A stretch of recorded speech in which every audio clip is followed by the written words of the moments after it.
नमस्कार दोस्तों, आज हम आपके लिए एक नई बीमारी जो कि बहुत ही कॉमन है टीनेजर्स में, उसको लेकर के आपके सामने आए हैं। Acne pimples.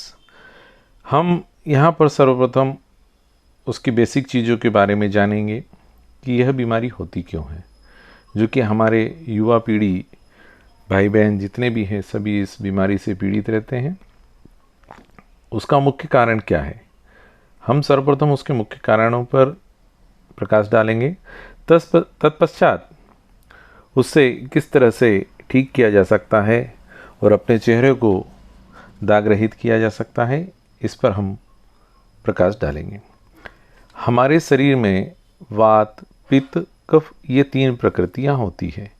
इन तीनों में से किसी एक के कम या ज़्यादा होने से रोग उत्पन्न होते हैं, यह हमें सभी को ज्ञात है। पित्त और कफ के असंतुलित होने से सीबिकस ग्लैंड, जिसे त्वग्वसीय ग्रंथि कहा जाता है, इसमें रुकावट आ जाती है, जिस कारण त्वचा में उपस्थित छोटे छोटे छिद्र जो होते हैं बंद हो जाते हैं और त्वचा से निकलने वाला तेल रोम छिद्रों में इकट्ठा होने लगता है, जिसकी वजह से त्वचा में गोल गोल दाने हो जाते हैं, जिन्हें मुहांसे कहते हैं। वास्तव में मुहांसे पित्त व कफ दोष के असंतुलित होने से ही होते हैं। यह दोष शरीर में पहुंचकर पाचन क्रिया को कमज़ोर कर देता है, जिसकी वजह से खाया हुआ खाना पचता नहीं है और इसके नहीं पचने से पेट भारी होने लगता है, पेट साफ नहीं होता और हमारे शरीर के अंदर टॉक्सिन्स जो है उत्पन्न होते हैं और यह टॉक्सिन धीरे धीरे रक्त में मिलने लगते हैं। जब रक्त गंदा हो जाता है तब यह चेहरे के जितने भी रोम छिद्र बंद हो जाते हैं, या कुछ इस प्रकार के हम चेहरे पर क्रीम्स वगैरह का इस्तेमाल करते हैं जो कि धीरे धीरे रोम छिद्र बंद हो जाते हैं। हम धूप में, धूल मिट्टी में यदि घूमते हैं और बहुत समय तक यदि चेहरे को पानी से, ठंडे पानी से साफ नहीं करते हैं, तब भी यह रोम छिद्र बंद हो जाते हैं। मुहांसे कब्जियत, गरम मसाले, गरिष्ठ भोजन, अधिक भोजन, मासिक धर्म की विकृति और हार्मोन्स की गड़बड़ी या कम उम्र में अति संभोग करना भी एक कारण हो सकता है। यह एक जिद्दी प्रकृति का रोग है जो आसानी से नहीं जाता। मुहांसों का होना निम्न रोगों के होने का संकेत भी हो सकता है, जिसमें हम पहले बताते हैं पॉलीसिस्टिक ओवेरियन सिंड्रोम, जिसे PCOS कहा जाता है। दूसरा है डिस्मेनोरिया, तीसरा डिप्रेशन, चौथा एंजाइटी। ये मुख्य कारण भी हो सकते हैं। आगे चल कर के बीमारियां आपको इनमें से कोई एक हो सकती है। यहाँ पर हम ध्यान देते हैं पिंपल्स कितने प्रकार के होते हैं। ज़्यादातर लोग ये जानते हैं कि पिंपल्स एक ही प्रकार के होते हैं। यहाँ पर हम लोगों को ध्यान देने योग्य बातें हैं कि पिंपल्स के कई प्रकार होते हैं। यहाँ पर हम जो पिंपल्स के 5 प्रकार हैं उन पर प्रकाश डालेंगे। सबसे पहले दाना या फुंसी पिंपल, दूसरा ब्लैक हेड्स, तीसरा वाइट हेड्स, पेपुल्स, पूरी या गांठ और नोड्यूल्स। दाना या फुंसी पिंपल, नंबर 1 दाना या फुंसी पिंपल्स, ये लाल रंग के और साइज में छोटे या बड़े हो सकते हैं। शुरुआत में ये ठोस होते हैं और इनमें दर्द होता है। कुछ समय पश्चात लाल हो जाते हैं और अंत में पस भरा जाता है इनमें। इसी प्रकार नंबर 2 ब्लैक हेड्स या वाइट हेड्स की बात करें। ब्लैक हेड्स काले रंग के हल्के सख्त और लंबे रेशे होते हैं इसके अंदर।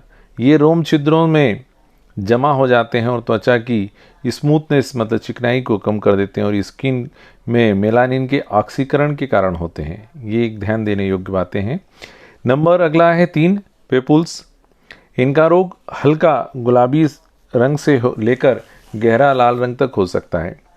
ये रेजर कट, रेजर बर्न, कीड़े के काटने से या त्वचा संबंधित किसी भी समस्या के कारण हो सकते हैं। दोस्तों, ये बहुत ही सेंसिटिव और पेनफुल होते हैं। इनमें जरा भी हाथ टच हो जाए या नाखून टच हो जाए तो बहुत ही ज़्यादा दर्द करता है। Number 4 nodules. नोड्यूल्स उन पिंपल्स को कहते हैं जो स्किन के अंदर की तरफ डेवलप होते हैं। अधिकतर हमने पिंपल्स देखे हैं बाहर की ओर देखे हैं। ये पिंपल्स अंदर के नोड्यूल्स जिन्हें कहा जाता है, ये अंदर की ओर डेवलप होते हैं। जब हम उसको दबाते हैं तो बहुत सारी कील के रूप में पस टाइप का एक सफ़ेद निकलता है। तो ये जो नोड्यूल्स है ये अंदर की तरफ डेवलप होते हैं। ये आकार में अन्य पिंपल से बड़े और कठोर और हल्के से टच होने पर भी दर्द देने वाले होते हैं। नंबर 5, पुटी सिस्ट या गांठ। पिंपल्स में एक प्रकार की सिस्ट या गांठ होती है। इसमें सूजन भी होती है और घाव भी होता है। ये काफ़ी दर्द देने वाले और पस भरे होते हैं दोस्तों। आमतौर पर इसमें डॉक्टर की विशेष आवश्यकता पड़ती है। अब यहाँ पर हमने ये सब चीज़ें देखी। इसके अंदर हमें एक ध्यान देने योग्य बातें हैं कि कभी भी पिंपल्स को दबाना या नाखून के द्वारा नहीं निकालना चाहिए ताकि इसमें कोई दाग नहीं बने। दोस्तों अब हम इसके इलाज के बारे में जानकारी देते हैं।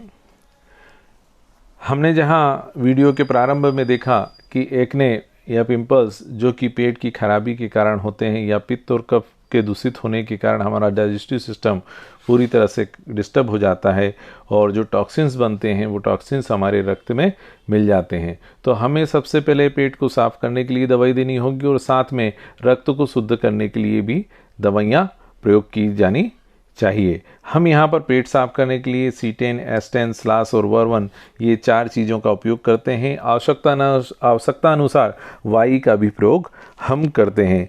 हम इसका प्रयोग सुबह शाम कर सकते हैं। गर्म कुनकुने पानी में देते हैं तो बहुत ही अच्छे परिणाम प्राप्त होते हैं। अब हम यदि इसके ब्लड खून को साफ करने की बात करें तो वहाँ पर S1C1, S5A1 का सेकंड या थर्ड डाइल्यूशंस हमें देना चाहिए। यदि ये तो सबके लिए कॉमन हो गया कि हम पुरुष हो या महिला हो उसके लिए या लड़का हो या लड़की उसके लिए हम ये चारों चीज़ों का फार्मूला दे सकते हैं। अब यहाँ पर एक चीज़ और विशेष है, यदि फीमेल है तब हमें S1 की जगह A2 या A3 का प्रयोग करना चाहिए। इस बात पर हमें विशेष ध्यान देना चाहिए। बाह्य प्रयोग की यदि हम बात करें APP, वैन 1 और S5 और GE का मलहम या लोशन या साबुन यूज़ कर सकते हैं, या हम इसके साथ साथ गुलाब जल के अंदर भी उपरोक्त चीज़ों को डाल करके लोशन बना करके हम इसका उपयोग सुबह शाम करें या जब भी हम चेहरा धोएं तब हम इसका उपयोग करते हैं। अब इसके बाद हम ये देखते हैं कि अभी हमने आपको दवाइयाँ बनाई कि उसमें कौन कौन से डाइल्यूशंस का उपयोग करना चाहिए। अब हम आगे, यदि आपके पास कोई औषधि नहीं है या आप बनाना नहीं चाहते या आपको रिज़ल्ट नहीं मिल रहे तब आप हमारा पेटेंट फार्मूला इसमें उपयोग कर सकते हैं। सबसे पहले हम बताएं आंतरिक प्रयोग के लिए आपको, जैसे हमने अभी कहा पेट साफ करना, तो एस्लेक्सा सिरप आप सुबह और शाम 2-2 चम्मच गर्म कुनकुने पानी के साथ में दीजिए। बहुत ही अच्छा परिणाम प्राप्त होता है। तत्पश्चात खून को साफ करने की बात आती है तो हमने एक्ने क्योर सिरप के रूप में सायरप बनाया है जो कि बहुत ही अच्छा है। इसको हमने दिन में 2-2 चम्मच, यदि आपको बहुत जल्द परिणाम प्राप्त करने हैं, 2 या 3 दिन के अंदर परिणाम प्राप्त करने हैं तो एक्ने क्योर का उपयोग 2-2 चम्मच दिन में 4 बार से 5 बार करना चाहिए। यदि हम 4 से 5 बार प्रयोग करते हैं तो इसका परिणाम 2 या 3 दिन में ही हमको प्राप्त हो जाता है। इसके साथ साथ सपोर्टिंग के रूप में एक्ने क्योर ड्रॉप दिन में 2 बार 10-10 बूंद आप सुबह शाम गर्म कुनकुने पानी या सादे पानी में दे सकते हैं, जिससे आपको परिणाम उत्तम प्राप्त हो। अब हम इसके बाद एक्सटर्नल यूज़ की बात करते हैं। एक्सटर्नल यूज़ मतलब बाह्य प्रयोग के लिए acne cream, acne cure cream और चेहरे को साफ करने के लिए फेस ग्रो फेस वॉश है। साथ ही फेस वॉश के साथ साथ हमने साबुन भी बनाया है जिसका आप उपयोग कर सकते हैं। बहुत ही अच्छा है जो कि आपकी त्वचा को नरम मुलायम बनाता है। इसके उपयोग से बहुत सारे पेशेंट ठीक हो चुके हैं। अब इसके बाद हम बात करते हैं, ये तो हमने देख लिया इसका उपचार। अब इसके साथ साथ उपचार जहाँ कहा जाता है कि आप किसी बीमारी को ठीक करना चाहते हैं तो आपको खान पान पर भी ध्यान देना होगा। हम पूर्णतः यदि दवाइयों के ऊपर निर्भर हो जाएं तो हम किसी भी बीमारी को ठीक नहीं कर सकते। हमारे पूर्वज सर्वप्रथम खान पान के ऊपर निर्भर रहते थे। खान पान को यदि कंट्रोल कर लेते हैं, आज भी मैंने देखा है ग्रामीण अंचल में या शहरी अंचल में कई लोग ऐसे हैं कि जब बुखार आता है तो वो ठंडे पानी से नहा लेते हैं, जो कि 2 या 3 दिन पुराना मटके का पानी करते हैं और उसमें नहा लेते हैं। आज भी हम देखते हैं बड़े बड़े चिकित्सक जब बच्चों को बीमार होते हैं तो उनको क्या कहते हैं कि भाई यदि बुखार नहीं उतर रहा है तो आप ठंडे पानी की पट्टी रखिए। मतलब हमारा प्राचीन जो है हम उन सब चीज़ों की ओर जाते हैं। तो यहाँ पर हमें इसके खाने और पीने का जिसे हम कहते हैं वैज्ञानिक भाषा में पथ्य और अपथ्य का ध्यान रखना चाहिए। अब हम पथ्य की बात करें, पथ्य में विटामिन सी और विटामिन डी युक्त फल व सब्जियाँ, संतरा, अनार, मौसम्बी, कद्दू, शकरकंद, पपीता, सेवफल, टमाटर, केला, नींबू आदि का उपयोग करना चाहिए। हरी सब्जियां जिसमें लौकी, तोरई, पालक, गाजर, आंवला, चुकंदर आदि का सेवन कर सकते हैं।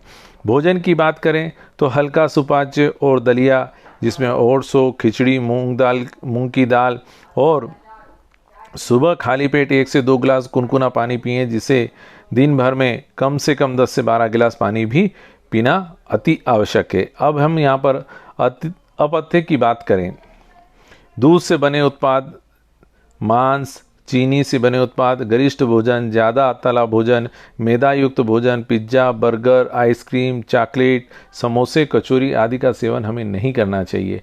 एक और चीज़ का विशेष ध्यान रखें दोस्तों, रात्रि में समय पर सोएं ताकि स्ट्रेस हार्मोन संतुलित रहे। यह भी एक पिंपल्स होने का कारण हो सकता है। तो धन्यवाद दोस्तों, अब हमने आपको इसकी संपूर्ण जानकारी दी। अब हम अगले एपिसोड में या अगले वीडियो में मिलेंगे झाइयों को लेकर, क्योंकि झाइयाँ जो है जिससे हमारी माताएं बहनें अपनी सुंदरता खो देती है। हम इस बीमारी को लेकर के अगले एपिसोड या वीडियो में बहुत जल्द उपस्थित होंगे। बहुत बहुत धन्यवाद दोस्तों।